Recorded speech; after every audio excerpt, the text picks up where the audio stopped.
ஆண்கள், பெண்கள் 2 பேரும் எடுத்துக்கிட்டோம் அப்படின்னா, யாருக்கு இந்த ஹார்ட் அட்டாக் வரதுக்கான வாய்ப்புகள் அதிகம்? ஆண்களுக்கு பார்க்கும்போது தான் அதிகம். ஆண்கள் வந்து யூசுவலா வந்து ரேஞ்ச் வந்து நெறைய ஃபேக்டர்ஸ் இருக்கு. இப்ப அப்பாக்கு 50 வயசுல வந்ததுன்னா, பையனுக்கு 30 வயசுல வரதுக்கே வாய்ப்பு இருக்கு. கண்டிப்பா சான்ஸ் இருக்கு. இப்ப அப்பாவுக்கு வந்து 45 வயசுல ஆரம்பிக்குது வந்திருக்கு அப்படின்னா, இவங்க ஒரு 35 வயசுலயே செக் பண்ண ஆரம்பிச்சிடணும். சுகர் இருக்கா, ஹைப்பர் டென்ஷன் இருக்கா, இதெல்லாம் வந்து கன்ஃபர்மிங் ஃபேக்டர்ஸ். இதெல்லாம் இருந்துச்சுன்னா இன்னும் அவங்களுக்கு ஃபாஸ்டா வரும். இப்ப ஹார்ட் அட்டாக்கே எங்களுக்கு வரக்கூடாது அப்படின்னா, என்ன மாதிரியான ஹேபிட்ஸை நம்ம மெயின்டைன் பண்ணணும் டாக்டர்? கஷ்டமான ஒரு கேள்வி. அது போக டெய்லி டயட்ல ஃப்ரூட்ஸ் இருக்கணும். ஸோ நீங்கள் ஃப்ரூட்ஸ் எடுக்கும்போது தன்னாலே பிபி குறையும். அது ரொம்ப இம்பார்ட்டண்டான ஒரு இது. ஸோ அது டெய்லி ஒரு டயட்டில் எடுத்துக்கணும். மீட்ன்றது கம்மி பண்ணணும் எப்போவுமே. அதுவும் எடுக்கக்கூடாது கிடையாது. இப்போ மீட் சாப்பிடாதவங்களுக்கு வராதா, இல்லை மீட் சாப்பிடவங்களுக்கு வருமானு கேட்டால் அப்படிலாம் கிடையாது.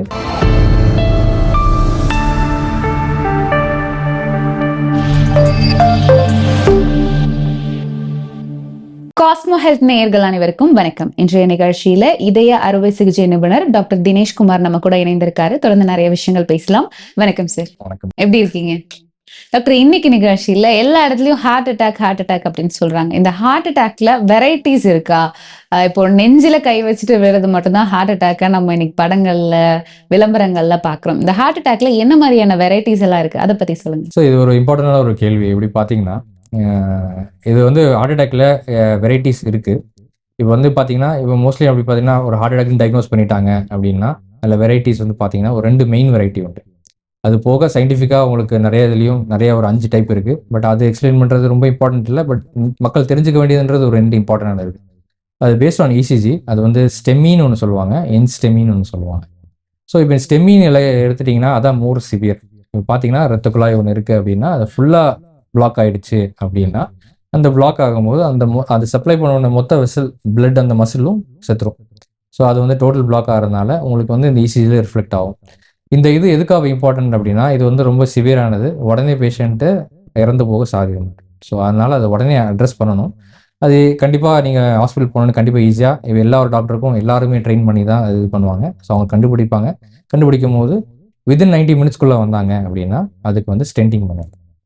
அது அப்படி இல்லை அப்படின்னா அதுக்கு இல்லைன்னா மருந்து தருவாங்க. ஸோ அதுக்குரிய மெடிசன் ஸ்டெப்டோகைனேஸ் ஆர் ஹெப்பாரின் ஆர் ஆன்டிப்ளேசன் நிறைய வெரைட்டிஸ் இருக்குது. அட்வான்ஸ்மெண்ட்ஸும் வந்துட்டு இருக்குது. அதுக்கேற்ற மாதிரி பண்ணுவாங்க.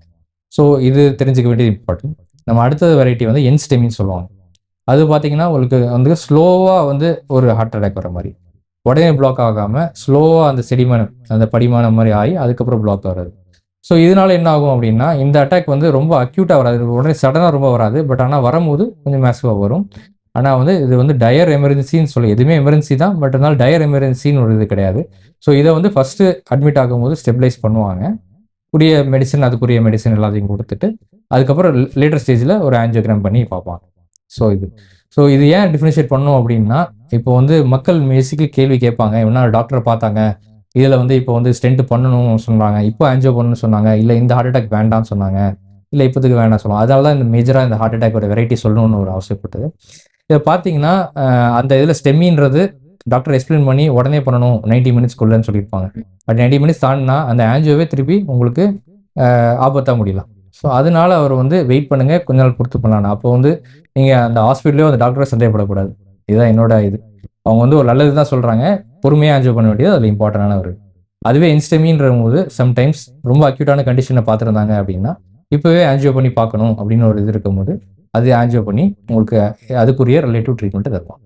ஸோ இதனால் மக்களும் அந்த இதை பற்றி டைப்பும் கொஞ்சம் ரிலேட்டிவ் இன்ஃபர்மேஷன் தெரிஞ்சுக்கணும். இப்போ ஆண்கள், பெண்கள் 2 பேரும் எடுத்துக்கிட்டோம் அப்படின்னா, யாருக்கு இந்த ஹார்ட் அட்டாக் வரதுக்கான வாய்ப்புகள் அதிகம் இந்த ரீசன்ட் டேஸ்ல? ஸோ இப்போவும் வந்து பார்த்தீங்கன்னா நம்பர் 1 கில்லர் இந்த இதில் பார்த்தீங்கன்னா ஹார்ட் அட்டாக் தான். ஸோ அதுலேயும் பேசிக்கலாக பார்த்தீங்கன்னா ஆண்களுக்கு பார்க்கும்போது தான் அதிகம்.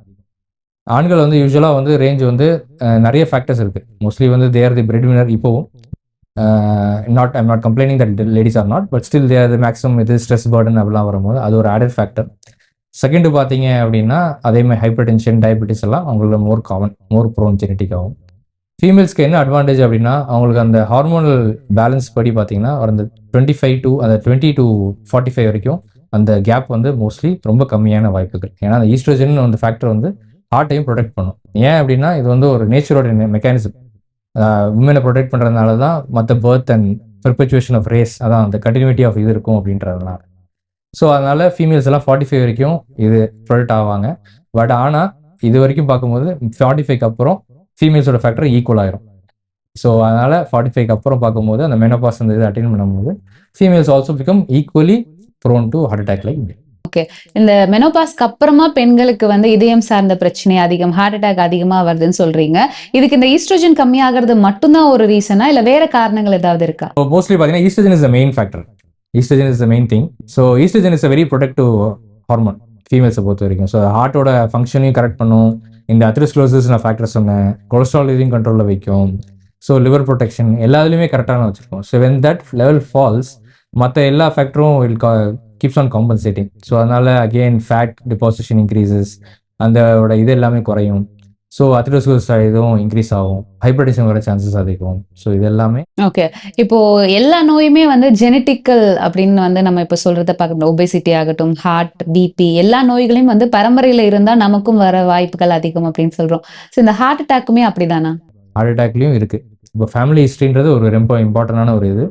ஸோ அவங்களுக்கு எல்லாருக்கும் பார்த்தீங்கன்னா அந்த ஃபேமிலி ஹிஸ்ட்ரி இருக்க எல்லாருக்குமே ஒரு 50 வயசுக்கு முன்னாடியே வர ஆரம்பிக்கும். சில பேருக்கு 30 அந்த ரேஞ்சிலே வரும். இப்போ அப்பாக்கு 50 வயசுல வந்ததுன்னா பையனுக்கு 30 வயசுல வரதுக்கே வாய்ப்பு இருக்கு. கண்டிப்பாக சான்ஸ் இருக்குது. ஸோ அது அவங்களுக்கு தான் என்ன பண்ணணும் அப்படின்னா கொலஸ்ட்ரால் டெஸ்ட்டை வந்து ரொம்ப இயர்லி ஆரம்பிக்கணும். இப்போ அப்பாவுக்கு வந்து 45 வயசில் ஆரம்பிக்குது வந்திருக்கு அப்படின்னா இவங்க ஒரு 30-35 வயசுலேயே செக் பண்ண ஆரம்பிச்சிடணும். சுகர் இருக்கா, ஹைப்பர் டென்ஷன் இருக்கா, இதெல்லாம் வந்து கன்ஃபர்மிங் ஃபேக்டர்ஸ். இதெல்லாம் இருந்துச்சுன்னா இன்னும் அவங்களுக்கு ஃபாஸ்ட்டாக வரும். ஸோ அதை எப்படி அவாய்ட் பண்ணுன்றது சீக்கிரமாக பார்க்க ஆரம்பிக்கணும். ஸோ அப்போ ஃபேமிலியில் உங்களுக்கு இருக்குது, சீக்கிரமாக வந்திருக்கு அப்படின்னா அது இம்பார்ட்டன்ட். அதுவே உங்களுக்கு வந்து 65 வயசு மேலே வந்திருக்குன்னா it's not related to the family history. So அதனால் வந்து மோஸ்ட்லி அவங்களுக்கு வந்து they can be the normal population மாதிரி பண்ணலாம். பட் ஆனால் இவங்களுக்கு செக்அப் பண்ணிவிட்டு ஒரு அலர்ட்டாக இருக்க வேண்டிய ஒருவேளை நம்ம வந்து ஜெனட்டிக்கலா வரக்கூடிய இந்த ஹார்ட் அட்டாக்கை தவிர்க்கிறதுக்கு வேற எந்த வழியுமே இல்லையா டாக்டர்? தவிர்க்க முடியாது, பட் ஆனால் டிலே பண்ணலாம்.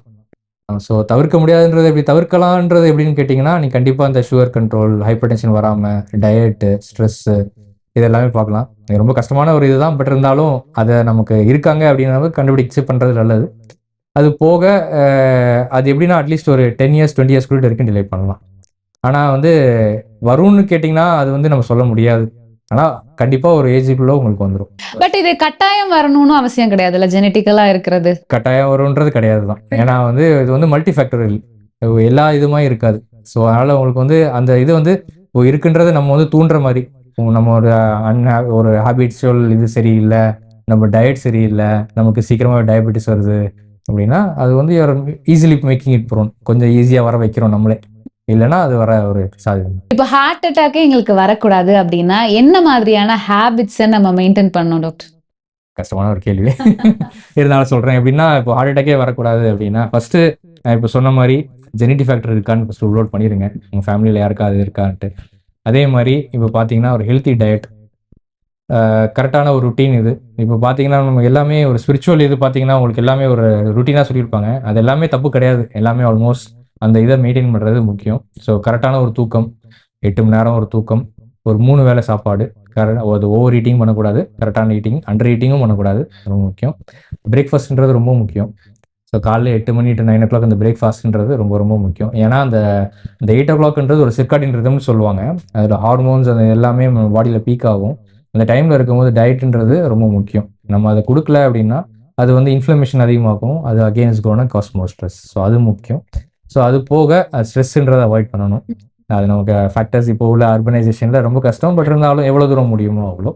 அது போக டெய்லி டயட்டில் ஃப்ரூட்ஸ் இருக்கணும். ஸோ நீங்கள் ஃப்ரூட்ஸ் எடுக்கும் போது தன்னாலே பிபி குறையும், அது ரொம்ப இம்பார்ட்டண்டான ஒரு இது. ஸோ அது டெய்லி ஒரு டயட்டில் எடுத்துக்கணும். மீட்டுன்றது கம்மி பண்ணணும் எப்போவுமே. அதுவும் எடுக்கக்கூடாது கிடையாது. இப்போ மீட் சாப்பிடாதவங்களுக்கு வராதா, இல்லை மீட் சாப்பிடவங்களுக்கு வருமானு கேட்டால் அப்படிலாம் கிடையாது. மீட்டுன்றது ஒரு கண்ட்ரோலான ஒரு ஃபேக்டரில் வச்சுக்கலாம். ஸோ இன்னைக்கு நிகழ்ச்சியில வெரைட்டி ஆஃப் ஹார்ட் அட்டாக், என்ன மாதிரியான ஹார்ட் அட்டாக் எல்லாம் வர வாய்ப்பு இருக்கு, அதை தவிர்க்கணும்னா நம்ம என்னெல்லாம் பண்ணணும் அப்படிங்கறது எங்களுக்காக சொன்னீங்க. ரொம்ப நன்றி டாக்டர்.